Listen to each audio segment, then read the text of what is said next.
जय श्री कृष्णा, राधे राधे। आप सभी भक्तों का आपके अपने YouTube चैनल श्री कृष्ण दीवानी में हार्दिक स्वागत है। आज हम सुन रहे हैं माघ माह के कृष्ण पक्ष में आने वाले प्रदोष व्रत की कथा और साथ ही जानेंगे प्रदोष व्रत का शुभ मुहूर्त, प्रदोष पूजन का शुभ मुहूर्त, पूजा की विधि और महत्व। प्रदोष व्रत के महत्व का उल्लेख स्कंद पुराण में स्पष्ट रूप से किया गया है। ऐसा कहा जाता है कि जो भी व्यक्ति श्रद्धा और विश्वास के साथ इस पूजनीय व्रत को करता है, उसे संतोष, धन और अच्छे स्वास्थ्य की प्राप्ति होती है। प्रदोष व्रत आध्यात्मिक उत्थान और अपनी इच्छाओं की पूर्ति के लिए किया जाता है।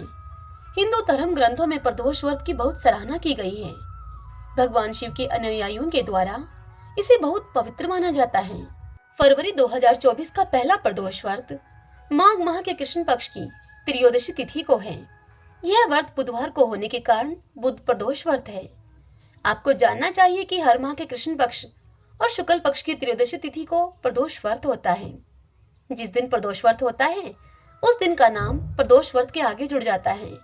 जैसे कि बुधवार के दिन का प्रदोष व्रत बुध प्रदोष कहलाएगा, शुक्रवार के दिन प्रदोष शुक्र प्रदोष कहलाएगा, शनि के दिन का प्रदोष शनि प्रदोष कहलाएगा। हालांकि दिन के अनुसार प्रदोष व्रत के लाभ भी अलग अलग होते हैं। तो आइए जानते हैं फरवरी का पहला प्रदोष व्रत कब है। तो देखिए, माघ माह के कृष्ण पक्ष की त्रयोदशी तिथि का प्रारंभ होगा 7 फरवरी बुधवार को दोपहर 2:02 पर यह तिथि प्रारंभ हो जाएगी। इस त्रयोदशी तिथि की समाप्ति होगी अगले दिन यानी कि 8 फरवरी को गुरुवार के दिन सुबह 11:17 पर यह त्रयोदशी तिथि समाप्त हो जाएगी। अब बात आती है प्रदोष काल की पूजा का शुभ मुहूर्त क्या रहेगा।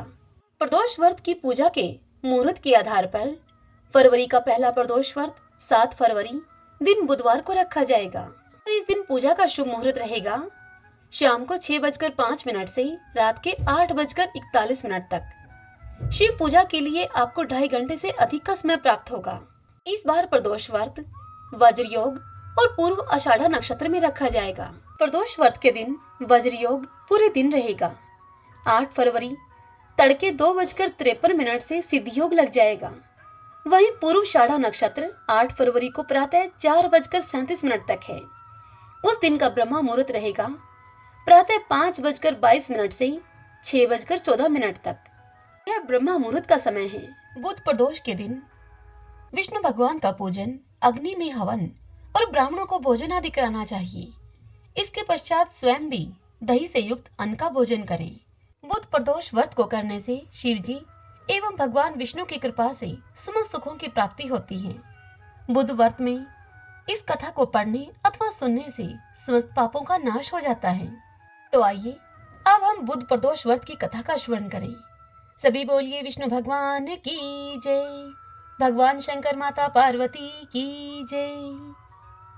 एक बार एक युवक जिसका नाम रामू था, वह अपने ससुराल गया और वहां पर कुछ दिन सुखपूर्वक से वह रहा। फिर वह अपने ससुर से एक दिन कहने लगा कि हम अपनी पत्नी के साथ अपने घर को जाएंगे अब, इसलिए आप हमें विदा कर दें। यह सुनकर उसका ससुर बोला उससे कि आज तो बुध का दिन है, आज जाना उचित नहीं है, तुम कल चले जाना। किंतु रामू अपनी बात पर अटल रहा और उसने किसी की एक न मानी। लाचार होकर उसके ससुर ने अपनी पुत्री के सहित उसको विदा कर दिया।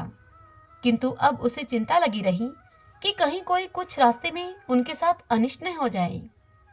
रास्ते में रामू की पत्नी को प्यास लगी, इसलिए रामू पानी लेने के लिए चला गया और जब रामू लौट कर वापस आया तो उसने क्या देखा कि उसके स्थान पर एक दूसरा आदमी उसकी पत्नी के पास बैठा हुआ है। रामू ने उस व्यक्ति से पूछा कि तुम कौन हो। प्रश्न के बदले में प्रश्न करते हुए वह व्यक्ति बोला कि तुम कौन हो। जिस प्रकार रामू उससे पूछता था, ठीक उसी प्रकार वह भी रामू से पूछता था। दोनों का रूप एक जैसा ही था, किसी प्रकार अंतर न था दोनों में। अतः उसकी पत्नी भी अपने वास्तविक पति को पहचानने में असमर्थ रही। कुछ देर के बाद वे दोनों आपस में लड़ने लगे। उधर से राजा के सिपाही जा रहे थे। वे दोनों रामू को पकड़कर राजा के पास ले गए और दूसरा रामू राजा के दरबार से अदृश्य हो गया। तब वह बहुत ही विलाप करता हुआ बोला कि यह बुध देवता के कोप का फल है। थोड़ी ही देर में एक आकाशवाणी हुई। आकाशवाणी ने कहा कि रामू ने किसी का कहना न मानकर बुद्ध को यात्रा की है, अतः इसे यह दुख प्राप्त हुआ है। यदि अब यह अपनी ससुराल अपनी पत्नी के सहित वापस लौट जाए और भगवान बुद्ध देवता की पूजा करके यात्रा प्रारंभ करे तो किसी प्रकार का कोई अनिष्ट न होगा। रामू ने जब आकाशवाणी सुनी तो वह अपनी पत्नी के सहित ससुराल जाकर वहां पर बुद्ध देवता की पूजा की उसने और फिर यात्रा की तो सुकुशल वह अपने घर को आ गया। रामू और उसकी पत्नी बुद्ध के व्रत को करके इस लोक में अनेक प्रकार के सुखों को भोगकर धन और पुत्रों आदि से युक्त हुए। अतः बुद्ध के दिन यात्रा वर्जित है, किंतु बुद्ध देवता की पूजा करने के बाद यात्रा करने में कोई दोष नहीं होता और अनिष्ट का भय नहीं रहता। जिस प्रकार रामू ने धन धान्य पुत्र आदि को प्राप्त करके अनेक सुखों को भोगा और अंत में मुक्ति पाई, उसी प्रकार बुद्ध व्रत करने वालों को धन धान्य पुत्र पौत्रों की प्राप्ति होती है और उनके सभी कष्ट दूर होकर संपूर्ण मनोरथों की उनको प्राप्ति होती है। सभी बोलिए बुद्ध भगवान की जय, भगवान शंकर माता पार्वती की जय। आइए अब हम प्रदोष महात्म्य के कथा का श्रवण करते हैं, क्योंकि प्रदोष व्रत करने के साथ ही इन दोनों कथाओं का श्रवण करना अत्यंत आवश्यक है, तभी इस व्रत का पूर्ण फल मिलता है। सूत जी इस कथा को सुनाते हुए मुनियों से कहते हैं कि त्रयोदशी तिथि में सायंकाल प्रदोष कहा गया है।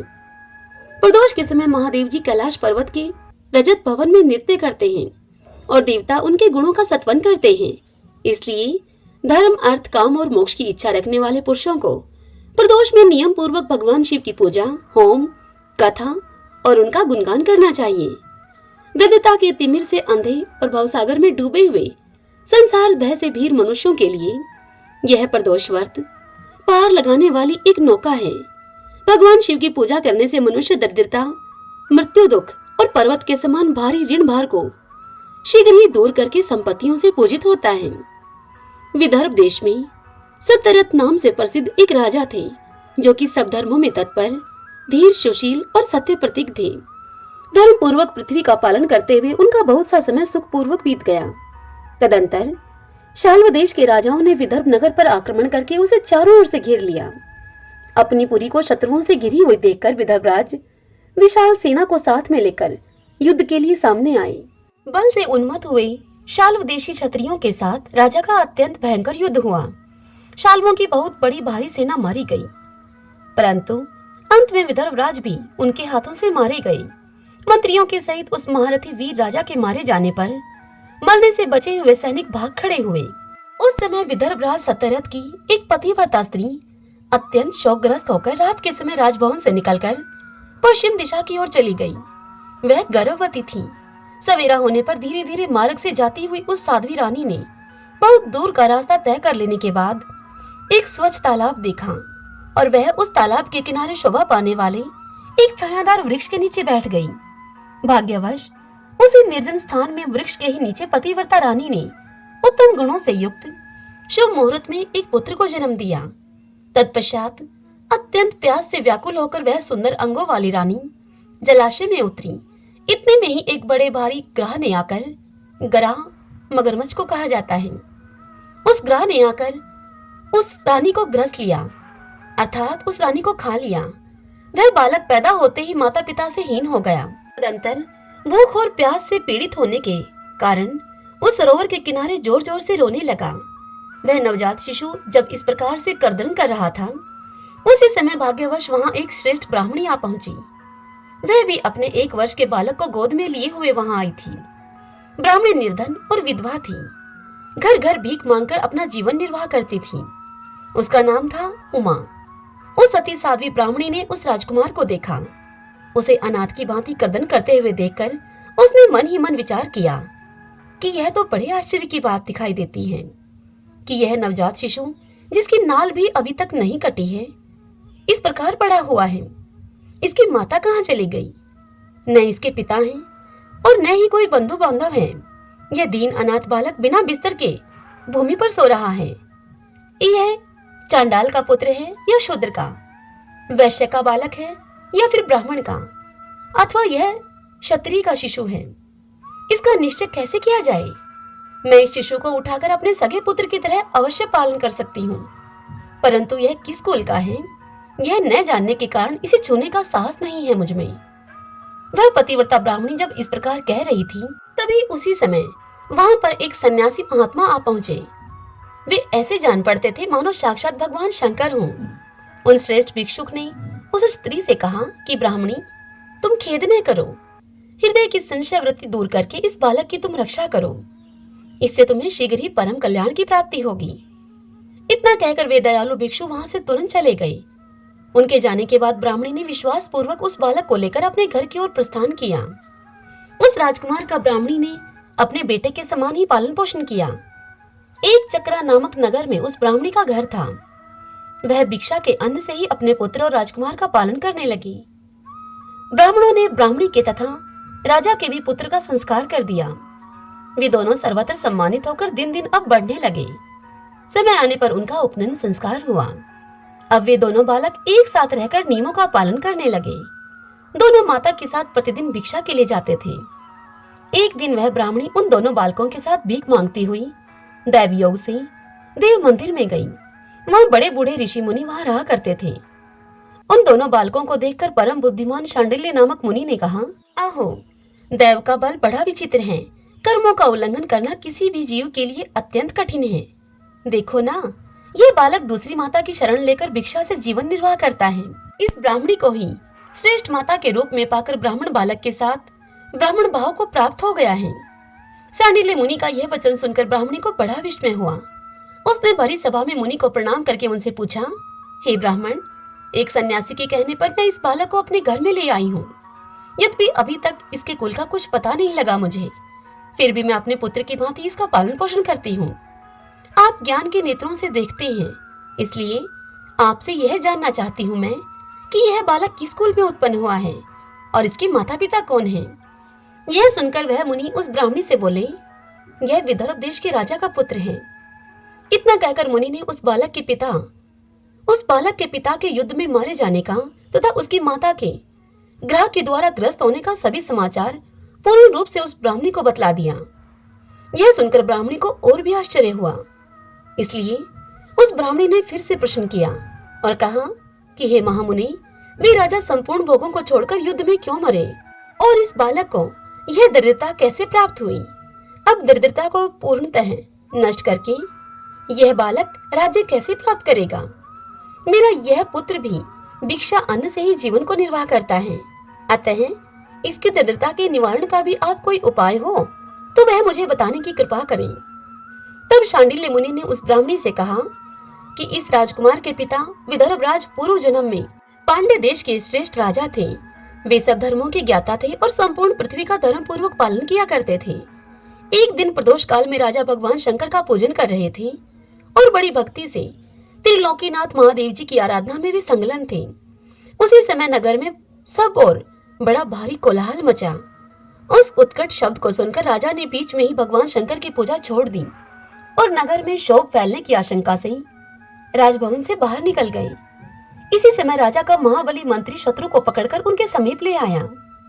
वह शत्रु पांड्य राज का ही सामंत था। उस शत्रु को देखकर राजा ने क्रोध पूर्वक उसका मस्तक कटवा दिया। शिव पूजा को छोड़कर नियम को समाप्त किए बिना ही राजा ने रात में ही भोजन भी कर लिया। इसी प्रकार राजकुमार भी प्रदोष काल में शिव जी की पूजा किए बिना ही भोजन करके सो गया। वही राजा दूसरे जन्म में विदर्भ राज हुआ था। शिव जी की पूजा में विघ्न होने के कारण शत्रुओं ने इसको सुख भोग के बीच में ही मार डाला।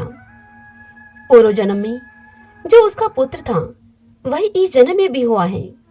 शिव जी की पूजा का उल्लंघन करने के कारण ही यह दरिद्रता को प्राप्त हुआ है। इसकी माता ने पूर्व जन्म में छल से अपनी सौतन को मार डाला था। उस महान पाप के कारण ही वह इस जन्म में ग्रह के द्वारा मारी गई। मैं यह सत्य कहता हूँ, हे ब्राह्मणी, परलोक में हित की बात कहता हूँ, शास्त्रों का सार एवं उपनिषदों का हृदय कहता हूँ। इस भयंकर आसार संसार को प्राप्त हुए जीव, उस जीव के लिए ईश्वर के चरणारविंदों की सेवा ही सार वस्तु है। जो प्रदोष काल में अनन्य चित होकर परमेश्वर के चरणारविंदों की पूजा करते हैं, वे इसी संसार में सदा बढ़ने वाले धन धान्य, स्त्री पुत्र, सौभाग्य और संपत्ति के द्वारा सबसे बढ़कर होते हैं। हे ब्राह्मणी, यह तुम्हारा पुत्र पूर्व जन्म में उत्तम ब्राह्मण था। इसने सारी आयु केवल दान लेने में ही बिताई है। यज्ञ आदि सत्कर्म इसने नहीं किए हैं। इसीलिए यह दरिद्रता को प्राप्त हुआ है। उस दोष का निवारण करने के लिए अब यह भगवान शंकर की शरण में जाए। दोनों पक्षों की त्रयोदशी को मनुष्य जब निराहार रहे तब सूर्यास्त से 3 घड़ी पहले स्नान करे। तदंतर श्वेत वस्त्र धारण करके धीर पुरुष संध्या और जप आदि नित्य कर्म की विधि पूरी करके मौन होकर शास्त्र विधि का पालन करते हुए भगवान शिव की पूजा आरंभ करें। भगवत विग्रह के आगे की भूमि को नए निकाले हुए शुद्ध जल से भली भांति लीप पोत कर सुंदर मंडल बनावे। धोत वस्त्र आदि के द्वारा उस मंडल को सब ओर से घेर दे। ऊपर से चंदोवा आदि लगाकर फल फूल और नवीन अंकुरों से उसको सजा दे। मंडल के मध्य में उस मध्य की भूमि में 5 रंगों से युक्त विचित्र कमल की आकृति अंकित करके उसी पर सुस्थिर एवं उत्तम आसन बिछाकर वहां बैठ जाए और हृदय में भक्ति भाव से युक्त होकर पूजा की सभी सामग्री एकत्रित करे। फिर पवित्र भाव से शास्त्रोक्त मंत्र के द्वारा देवी पीठ को आमंत्रित करें। तत्पश्चात कर्मशः, आत्म शुद्धि और भूत शुद्धि आदि करके 3 प्राणायाम करें। उसके बाद बिंदु युक्त बीजाक्षरों के द्वारा विधि पूर्वक मृत का न्यास करें। तदंतर परा देवता का ध्यान करके मात्र का न्यास की विधि पूर्ण करें। फिर परम शिव का ध्यान करके पीठ के वाम भाग में गुरु को प्रणाम करें। दक्षिण भाग में गणेश जी को मस्तक झुकावे। दोनों कंधों और जांघों में धर्म ज्ञान वैराग्य और ऐश्वर्य का निवास करें। नाभि तथा पार्श्व भाग में अधर्म अज्ञान अवैराग्य तथा अनैश्वर्य आदि का न्यास करें। तत्पश्चात हृदय में अनंत आदि का न्यास करके देव पीठ पर मंत्र का न्यास करें। आधार शक्ति से लेकर ज्ञानात्मा तक का कर्मशः न्यास करके हृदय में एक कमल की भली भांति भावना करें। वह कमल 9 शक्तियों से युक्त एवं परम सुंदर हो। उसी कमल की कर्णिका में कोटि कोटि चंद्रमा के समान प्रकाशमान उमापति भगवान शिव का ध्यान करें। ध्यान कुछ इस प्रकार से करें, मन में यह भाव लेकर आए, भगवान के 3 नेत्र हैं, मस्तक पर चंद्रमा का मुकुट शोभा पाता है, जटाजूट कुछ पीला हो गया है, उस पर रतन जड़ित किरीट सुशोभित है, उनके कंठ में नील चिन्ह हैं और अंग अंग से उदारता सूचित होती है। सर्पों के हार से उनकी बड़ी शोभा हो रही है। उनके एक हाथ में वरद और दूसरे में अभय की मुद्रा है। वे फरसा धारण करते हैं। उन्होंने नागों का कंकण आभूषण को कहते हैं, केयूर अंगद तथा मुद्री का धारण कर रखी है। वे व्याघ्र चर्म पहने हुए रत्नमय सिंहासन पर विराजमान हैं। उनके वाम भाग में गिरिराज नंदिनी उमा देवी का चिंतन करें। इस प्रकार महादेव जी तथा गिरिजा देवी का ध्यान करके कर्मशः गंध आदि से उनकी मानसिक पूजा करें। 5 वैदिक मंत्रों से गंध आदि के द्वारा पूर्वोक्त 5 स्थानों में अथवा हृदय में पूजा करें। फिर मूल मंत्र से 3 बार हृदय में ही पुष्पांजलि दें। उसके बाद सिंहासन पर महादेव जी का पुनः पूजन प्रारंभ करें। पूजा के आरंभ में एकाग्रचित होकर संकल्प पढ़ें। संकल्प करना है। तदंतर हाथ जोड़कर मन ही मन भगवान शिव का ध्यान एवं आह्वान करें और कहें, हे भगवान शंकर, आप ऋण पातक दुर्भाग्य और दरिद्रता आदि की निवृत्ति के लिए तथा संपूर्ण पापों के नाश करने के लिए मुझ पर आप प्रसन्न होइए। मैं दुख और शोक की आग में जल रहा हूँ। संसार भय से पीड़ित हूँ। अनेक प्रकार के रोगों से व्याकुल और दीन हूँ। हे वृषवाहन, आप मेरी रक्षा कीजिए। हे देव देवेश्वर, सबको निर्भय कर देने वाले हे महादेव जी, आप यहाँ पर पधारिए और मेरी की हुई इस पूजा को पार्वती जी के साथ आप ग्रहण कीजिए। इस प्रकार संकल्प और आह्वान करके पूजा आरंभ करनी चाहिए। तत्पश्चात मनुष्य एकाग्रचित होकर रुद्र सूक्त का पाठ करते हुए वहां पर स्थापित किए हुए शंख के जल से और पंचामृत से महादेव जी का अभिषेक करके भांति भांति के मंत्रों से आसन आदि उपचारों को समर्पित करें। मन की भावना के द्वारा दिए हुए वस्त्रों से विभूषित स्वर्ण सिंहासन की कल्पना करें और उसी पर भगवान को विराजमान करके अष्टगुण युक्त अर्घ्य और पाद आदि निवेदन करें। फिर शुद्ध जल से आचमन कराकर मधु पारक दे। उसके बाद पुनः आचमन के लिए जल देकर मंत्रोच्चारण पूर्वक स्नान करावे उनको। फिर यज्ञोपवीत वस्त्र और आभूषण आदि अर्पण करें। परम पवित्र अष्टांग युक्त चंदन चढ़ावे। बिल्व, मदार, लाल कमल, धतूर, कनेर, सनई का फूल, चमेली, कुशा, अपामार्ग, तुलसी, जूही, चंपा, भटकैया और करवीर के फूलों में से जितने भी मिल जाएं, उन सबको शिवो उपासक भगवान शिव पर चढ़ाएं। इनके अतिरिक्त भी नाना प्रकार के सुगंधित पुष्प उनको निवेदन करें। तत्पश्चात लाल चंदन से उत्पन्न धूप और निर्मल दीप समर्पित करें। उसके बाद हाथ धोकर घी, नमकीन और साग, मिठाई, पुआ, शक्कर तथा गुड़ के बने हुए पदार्थ एवं खीर का नैवेद्य भोग लगाएं। मधु, दही और जल भी अर्पण करें। उस खीर का ही मंत्र के द्वारा प्रज्वलित की हुई अग्नि में हवन करें। यह होम शास्त्रोक्त विधि से आचार्य के कथन के अनुसार संपन्न करना चाहिए। भगवान शंकर को नैवेद्य देकर मुख शुद्धि के लिए उत्तम तांबूल अर्पण करें। धूप, आरती, सुंदर छत्र, उत्तम दर्पण को वैदिक तांत्रिक मंत्रों के द्वारा विधि पूर्वक समर्पित करें। यदि यह सब करने की अपने में शक्ति न हो, अधिक धन का अभाव हो, तो अपने पास जितना धन हो उसी के अनुसार भगवान की पूजा कर लें।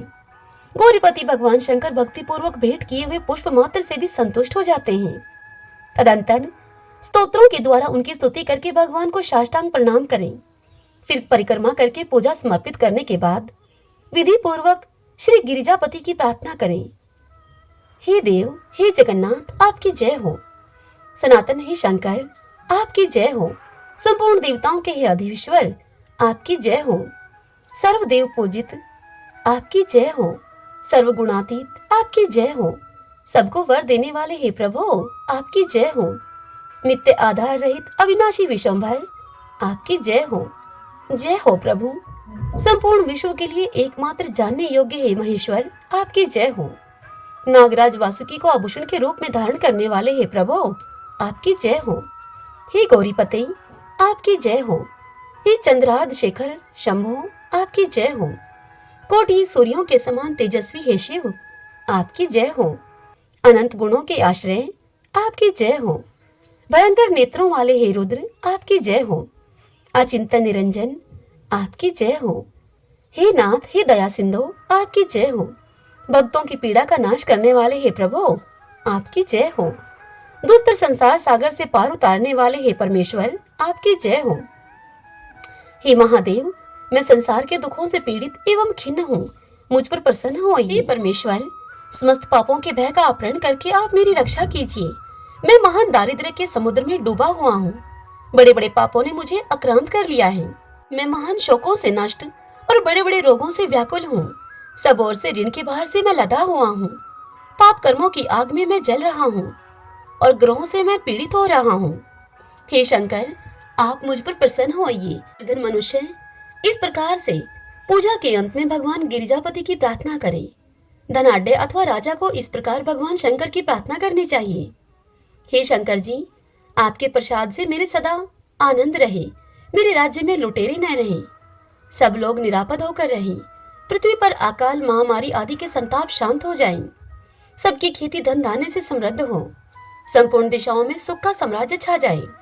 इस प्रकार प्रदोष व्रत के दिन गिरिजापति भगवान शंकर की आराधना करें।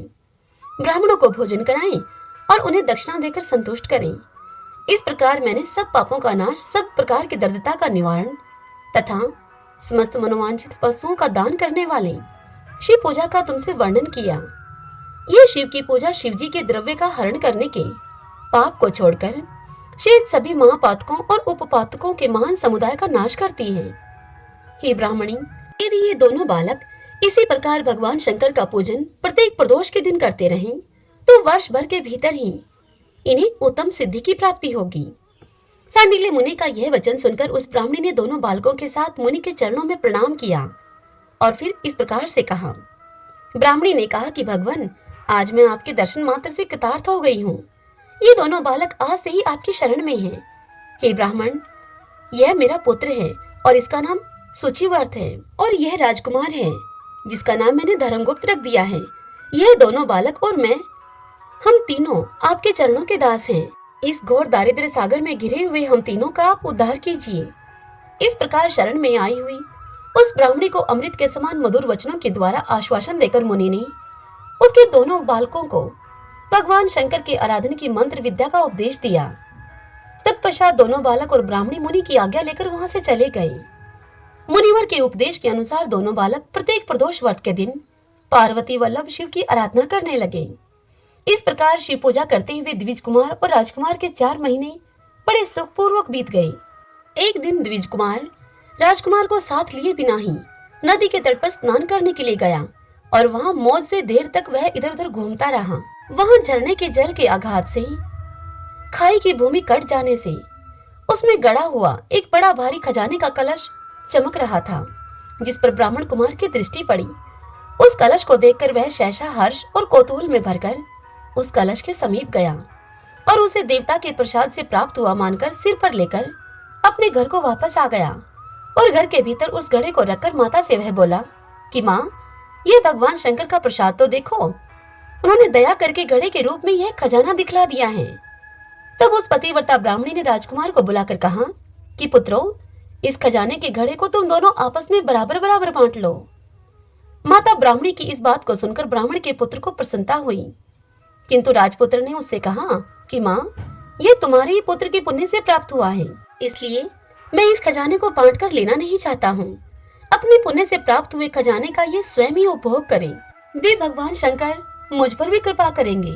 इस प्रकार प्रसन्नता पूर्वक भगवान शंकर की पूजा करते हुए उन दोनों कुमारों का उसी घर में 1 वर्ष और व्यतीत हो गया। एक दिन वह राजकुमार उस ब्राह्मण कुमार के साथ बसंत ऋतु में वन में भ्रमण करने के लिए गया। कुछ दूर जाने पर उन्होंने सैकड़ों गंधर्व कन्याओं को परस्पर क्रीड़ा करते हुए देखा। उन कन्याओं को देखकर ब्राह्मण कुमार ने दूर से ही राजकुमार से कहा कि यहाँ से आगे जाना उचित नहीं है, क्योंकि उधर स्त्रियां विहार कर रही हैं। स्वच्छ अंतःकरण वाले विद्वान पुरुष स्त्रियों का सामीप्य त्याग देते हैं। ये रमणियां छल करने वाली तथा वाणी के द्वारा अनुनय विनय करने में कुशल हैं।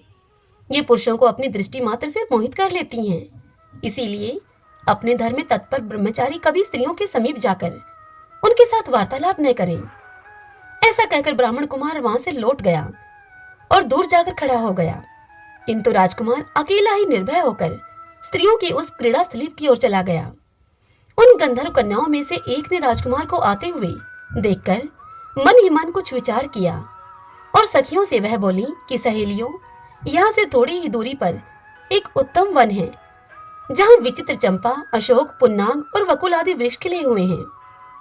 वहां जाकर तुम सब लोग फूल तोड़ कर लाओ। तब तक मैं यहीं पर बैठी हूँ। तुम फूलों का संग्रह करके पुनः यहाँ पर आ जाना। उसके इस प्रकार आदेश देने पर सखियां वन के भीतर चली गईं और वह गंधर्व कन्या राजकुमार पर दृष्टि लगाए हुए वहीं पर खड़ी रही। उसे देखकर राजकुमार कामदेव के बाणों से पीड़ित हो गया। गंधर्व कन्या ने अपने पास आए हुए राजकुमार को बैठने के लिए कोमल पल्लवों का आसन दिया और राजकुमार से पूछा, हे कमल नयन, तुम कौन हो? किस देश से यहाँ पर आए हो और किसके पुत्र हो तुम? इस प्रकार पूछने पर राजकुमार ने अपने पूरा परिचय उसको बतला दिया और कहा कि मैं विदर्भराज का पुत्र हूँ। मेरे पिता और माता मेरे बचपन में ही मर गए हैं। शत्रुओं ने मेरे राज्य पर अधिकार जमा लिया है और मैं दूसरे के राज्य में गुजारा करता हूँ। अब यह सारी बातें बताकर राजकुमार ने उस गंधर्व कन्या से पूछा कि सुंदरी, तुम कौन हो? यहाँ तुम्हारा क्या कार्य है और तुम किसकी पुत्री हो? राजकुमार के इस प्रकार पूछने पर वह कन्या बोली, महाराज कुमार, एक द्रविक नामक गंधर्व है जो समस्त गंधर्व कुल के अगुआ माने जाते हैं। मैं उन्हीं की पुत्री हूँ और मेरा नाम अंशुमति है। सब सखियों को छोड़कर मैं यहाँ अकेली हूँ। मैं तुम्हारी अभिलाषा को जानती हूँ।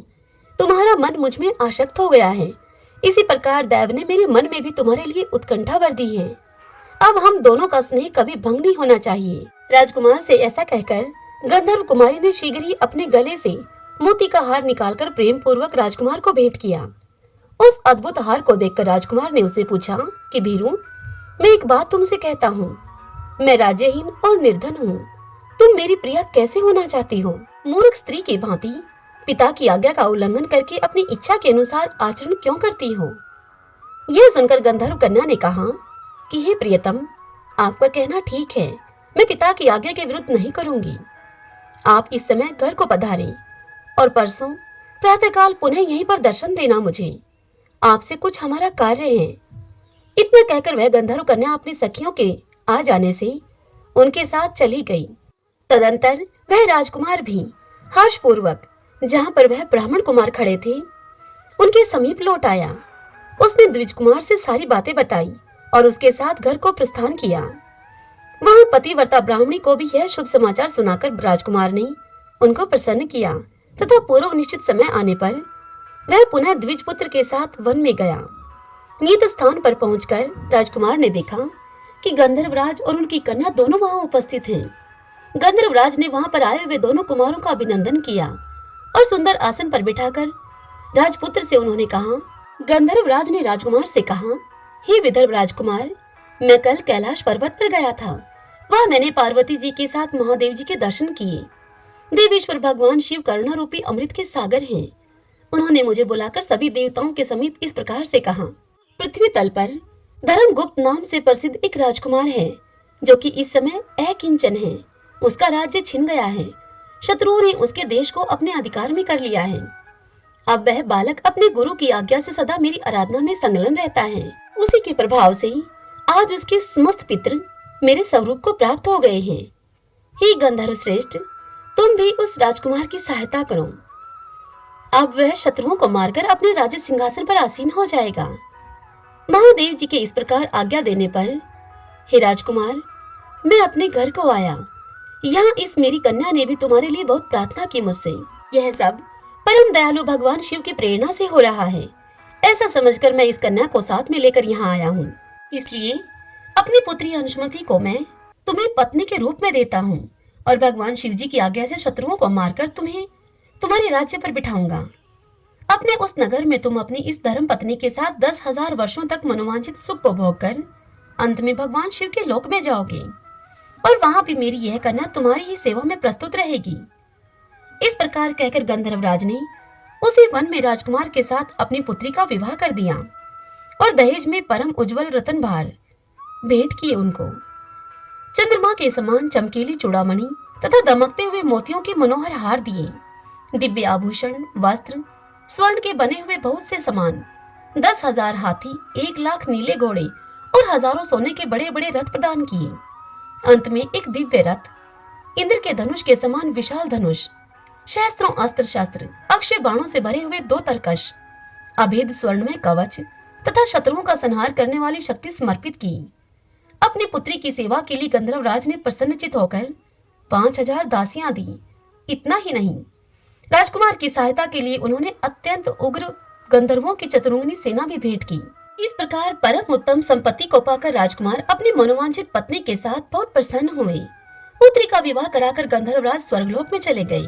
धर्मगुप्त विवाह के अनंतर गंधर्वों की सेना के साथ अपने नगर को आ गया और वहां उन्होंने शत्रु सेना का संहार करके अपनी राजधानी में प्रवेश किया।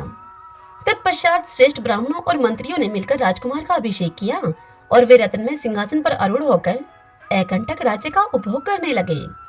जिस ब्राह्मण पत्नी ने उनका अपने पुत्र की भांति पालन किया था, वही उनकी माता हुई।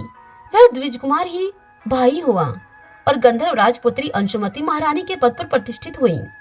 भगवान शंकर की आराधना करके धर्मगुप्त विदर्भ देश के राजा हो गए। इसी प्रकार दूसरे लोग भी प्रदोष व्रत के दिन गिरिजापति की आराधना करके मनोवांछित कामनाओं को प्राप्त कर लेते हैं और देहावसान होने पर अर्थात मृत्यु होने पर परम गति को प्राप्त होते हैं। सूत जी इस कथा को सुनाते हुए कहते हैं कि जो प्रदोष व्रत के परम अद्भुत पुण्य में महात्म्य को प्रदोष व्रत के दिन शिव पूजन के बाद एकाग्रचित होकर सुनता है, कहता है अथवा पढ़ता है, उसे 100 जन्मों तक कभी दरिद्रता प्राप्त नहीं होती और अंत में वह ज्ञान के ऐश्वर्य से युक्त होकर भगवान शंकर के परम धाम को प्राप्त होता है। सभी बोलिए भगवान शंकर माता पार्वती की जय। आइए भगतजनों, अब हम भगवान शंकर की आरती करते हैं। ओम जय शिव ओमकारा, स्वामी जय शिव ओमकारा, ब्रह्मा विष्णु सदा शिव अर्धांगी धारा। ओम जय शिव ओमकारा, एकानन चतुरानन पंचानन राजे, हंसानन गरुड़ासन वृषवाहन साजे। ओम जय शिव ओमकारा, 2 भुज 4 चतुर्भुज, 10 भुज ते सोहे, प्रभु 10 भुज अति सोहे। तीनों रूप निरखता, त्रिभुवन जन मोहे। जय शिव ओमकारा, माला वनमाला मुंडमाला धारी, चंदन मृग मद सोहे, भोले शुभकारी। ओम जय शिव ओमकारा, श्वेतांबर पीतांबर बागांबर अंगे, शनकादिक ब्रह्मादिक प्रेतादिक संगे। ओम जय शिव ओमकारा, कर के मध्य कमंडलू, चक्र त्रिशूल धरता, जग करता संहरता, जग पालन करता। ओम जय शिव ओमकारा, ब्रह्मा विष्णु सदा शिव जानत अविवेका, अक्षर के मध्य ये तीनों एका। ओम जय शिव ओमकारा, त्रिभुवन स्वामी जी की आरती जो कोई जन गावे। कहते शिवानंद स्वामी मनवांछित फल पावे। जय शिव ओमकारा। सभी बोलिए भगवान शंकर माता पार्वती की जय, शिव परिवार की जय। आशा करती हूँ यह कथा आपको पसंद आई होगी। यदि ऐसा हो तो इस वीडियो को आप लाइक करें और कमेंट बॉक्स में हर हर महादेव लिखिएगा।